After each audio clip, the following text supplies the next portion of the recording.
Welcome to Commonwealth Conversations. During the 2023 General Assembly session, we're speaking to legislators about top issues under consideration in Richmond. Our guest today is Delegate Terry Kilgore, who represents Lee, Wise, Scott, and the City of Norton. Welcome, Delegate. Thank you for being here. Oh, great to be with you. And Dean, with the new redo of all the districts, I now have part of Dickinson County. Oh, okay. So that's another county, another VACo county that I have. So Great. Well, can you talk a little bit about your top priorities for the session? Well, Dean, being from Southwest Virginia, we always look at economic development as one of our top priorities, and try to figure out what we can do to create opportunity and jobs for Southwest Virginia. One of my top priorities this year is trying to make UVA Wise a research institution. You got budget amendments in for that, but that will bring jobs and opportunities. Bring those folks who are researching, the professors who are researching, hire in jobs, and they'll bring other folks with them. So we think it's going to grow the college, and once we grow the college, that's going to be a big benefit to Wise and the community.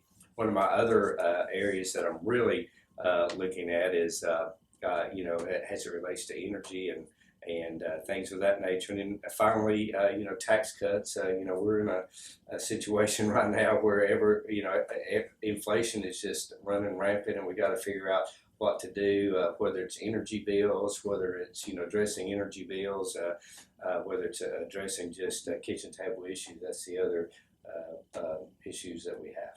Well, we are fortunate to have a surplus here in Virginia this year, Yeah. so it's a good thing you're looking at those issues this year with the surplus. Right, because we're afraid that quarter 3 and 4 things may not look as good, and we've got to figure out how to do that. But making sure that our house is in order, with making sure that we have the rainy day fund and the other fund that we have, so that if things do go bad, that we are able to move forward as a Commonwealth. Well, you mentioned economic development and energy. Yeah. Let's go back to energy just a minute. Yeah. I know that you've got a lot of bills in that focus on energy and the whole economic development of Southwest Virginia, and that is Southwest Virginia poised to be an energy leader?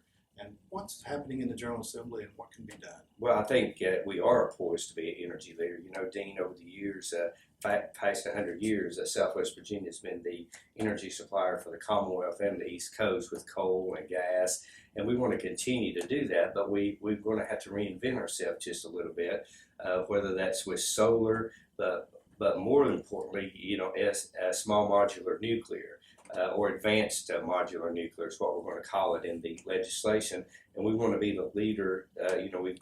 In putting those plants out in Southwest Virginia. Of course, that helps your localities because of the tax base that it gives to the localities, and it also is a 35-year supplier of energy, one of those rods. So we really want to be the leader in that. The governor made his announcement in Southwest Virginia about small modular reactors, and we want to step up. We got a lot of the coal, a lot of the old surface mines where nobody lives around them, and these are safe because it's the same technology that we use, that the Defense Department uses in their ships and their submarines. So we're already, and Virginia is such a leader in that with the Navy and the Defense, and also with what's going on around Lynchburg. So we can really step up in that area. Well, as Majority Leader of the House, I know you know all too well, understand the political dynamics going on in Richmond right now with the General Assembly. We're in a short session. You'll probably have close to 2,000 bills plus budget amendments that you're going to have to deal with in 45 days. We have a divided government.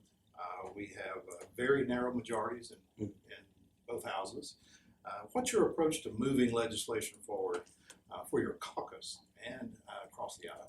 Well, my approach has been that if we do not have 21 votes in the Senate, we do not move legislation forward. If the Senate has already addressed an issue, if the Senate has already voted down an issue, then we've got like you said, then we've got 2,000 bills and other things to focus on. There's no sense in focusing on issues that are not going to pass both houses, and that's the way that I've been trying to run the caucus and try to make sure that our caucus understands. I don't know how many conversations I've had here in the office and, okay, who's the 21st vote in the Senate so we can get this bill out. Otherwise, we have to go another way, whether that's in the budget negotiations or something like that. If it's an issue that's important to us and the governor with the Senate, there's other ways to address certain issues. But, as it relates to a lot of the issues, unless they're in divided government, it's just going to stop. And we can't afford to have the whole state shut down just because of certain issues. We've got to move forward because, Dean, as you know, we've got to balance the budget. Y'all got to pay your workers back in the counties, and we got to make sure that government runs. We're not like the federal government at all. So we have to balance our budget here. Yes. And in the localities. Yes. Well, Delegate, thank you for sharing your perspectives with us. Thank you for being here on Commonwealth Conversations. Thank you, Dean. Yes.